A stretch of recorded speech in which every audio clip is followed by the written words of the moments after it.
আজকে দেখেন 10-5 টাকা মানুষের কাছে নিয়ে আজকে জীবন জীবিকা করতাম, সেই মানুষ যখন আজকে জনগণ আমার একটি জায়গায় বসাইছে, সেই ভিক্ষাবৃত্তিতে কি ফিরে যাব?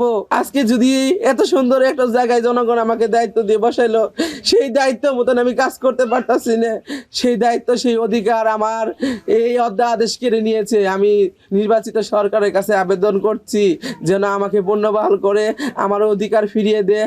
হট আর সুইটনেসের পারফেক্ট ব্যালেন্সে যে কোনো স্ন্যাক্সের আসল মজা আনে রুচি হট টমেটো সস। আমাকে জনগণের সেবা করার সুযোগ করে দে, এটাই আমার সরকারের কাছে অনেক অনেক দাবি। সরকার ইচ্ছা করলে অনেক কিছু করতে পারে, সরকার ইচ্ছা করলে আমাকে রাখতেও পারে, নাও রাখতে পারে।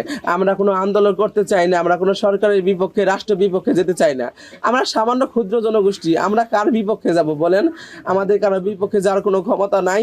যদি আমাদেরকে সরকার দয়া ধর্ম করে রাজনীতি, যে সকল রাজনীতি দলগুলো আছে তারা যদি আমাদেরকে করুন দয়া করে, যে তাদেরকে দয়া করা হোক, তাদেরকে দেওয়া হোক, তাহলে আমরা পাবো। প্রিয় দেশবাসী যদি দয়া করে যে ওদেরকেও ওদের অধিকার ফিরিয়ে দেওয়া হোক, তাহলে আমরা আমাদের অধিকার ফিরে পাবো, এছাড়া পাবো না। আমরা রাস্তাঘাটে সরকারের বিরুদ্ধে কোথাও আমরা যেতে চাই না।